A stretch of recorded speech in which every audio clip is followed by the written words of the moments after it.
All right, in the last video, we were introduced to the locusts, which is God's wrath coming out of the bottomless pit that was opened up by the angel. This week, we're going to look at what those locusts actually look like. And in chapter 9, verses 7 through 11, we get good descriptions of them. Hello, everybody. I'm Keith O'Dare, and welcome to When You Search for the Truth, where we look for the truth by looking at what is actually written in the Word of God, word for word, in the order given from the original text, using the original definitions. Please excuse my raspy voice today. I just got over about 3 days of a head cold, and it's still hanging in there. Arise, my legion! The pit can hold you no longer. Follow me, bring forth the dark. All right, in verse 7 of chapter 9, it says, "And the likeness and shape of the locusts were similar to horses prepared for battle, and on their heads like crowns resembling gold, and their faces as the face of a human being." All right off the bat, it tells us what these agents of God's wrath looks like. Now, keep in mind, it says, and the likeness and the shape. So what they look like, again, are similar to horses being prepared for battle. If you remember, right, they have a lot of protecting shields around them and so on. And that's basically what's being described here. These agents have protection. So, and on their heads were crowns. Again, the crowns are authority.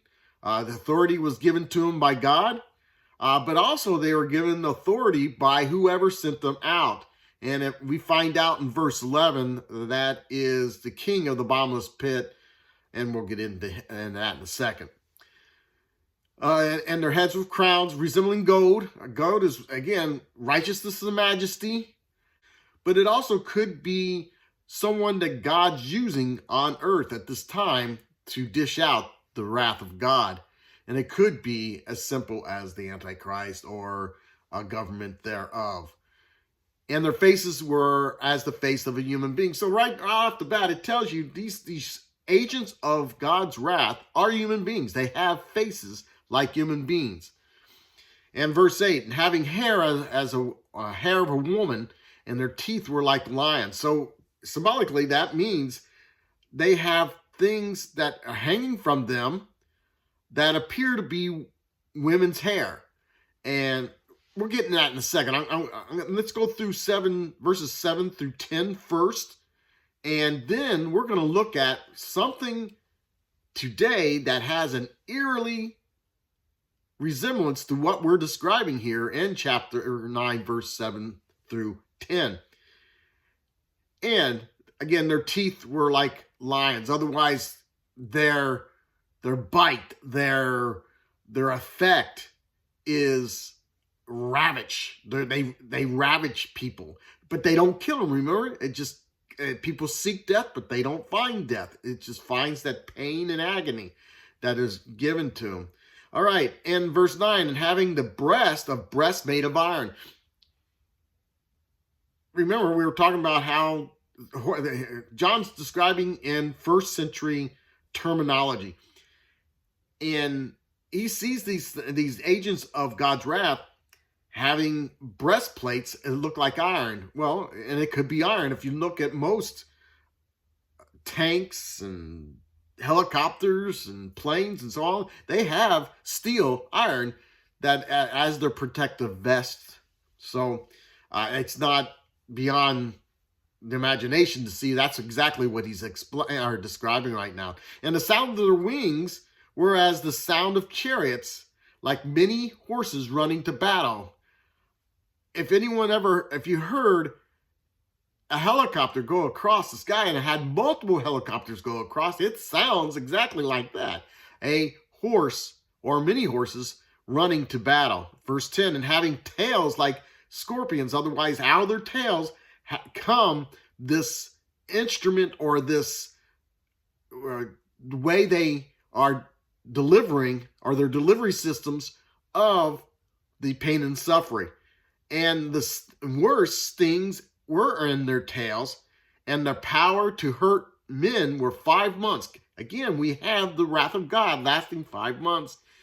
And this is what this is all about, the wrath of God being done through these locusts or instruments of God's wrath. And I'd like to stop right there for a second. And let's look at that description again. We look at the shape of these agents of wrath. They look like locusts to John.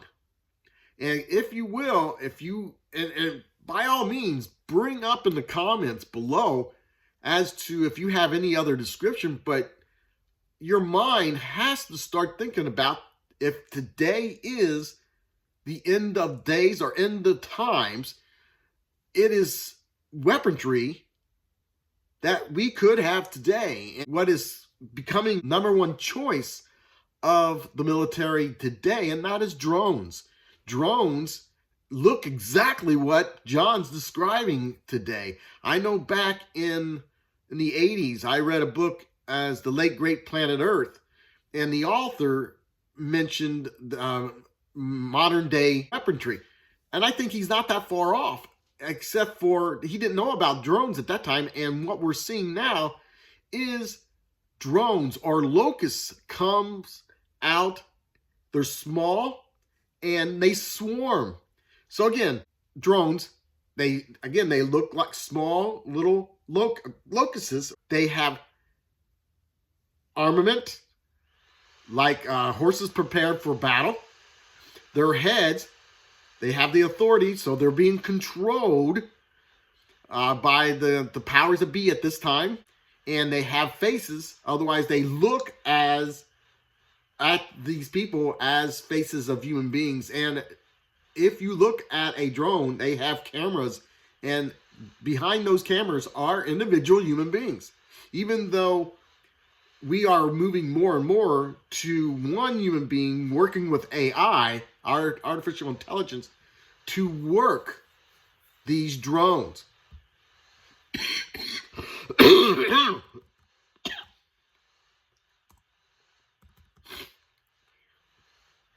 All right. Work these drones. And it says having long hair as hair of women. All right. In the new version of drones, they're actually deploying drones with fiber optics hanging off of them as extra sensors. So these actually look like they have women's hair on them. If you want to look it up, look up the Navy's new fiber optic guided drones. They're called Fog Ds, and it's amazing. I'm going to try to put a picture on the screen when I'm editing this to give you an idea of the descriptions that I'm talking about. And of course, they have breasts of iron. They're cladded in iron, and the sound of their wings are sounds of chariots, just like horses running to battle. As you hear the drones, they come sounding like many horses coming. I don't know if you guys ever, I know you've heard helicopters going over, multiple helicopters coming over, and the wings sound like horses coming, and so on. So it's not hard to imagine that. And having tails, from their tails are the stings that is causing all the problem to hurt men for 5 months.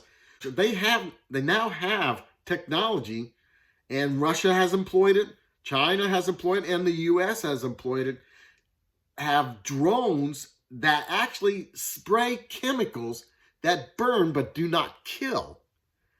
Perfect description of the wrath of God. There are lots of pain and agony, but they're not dying. And the whole point is, at least what Russia and China does, is to torture people into submission. And I can see this.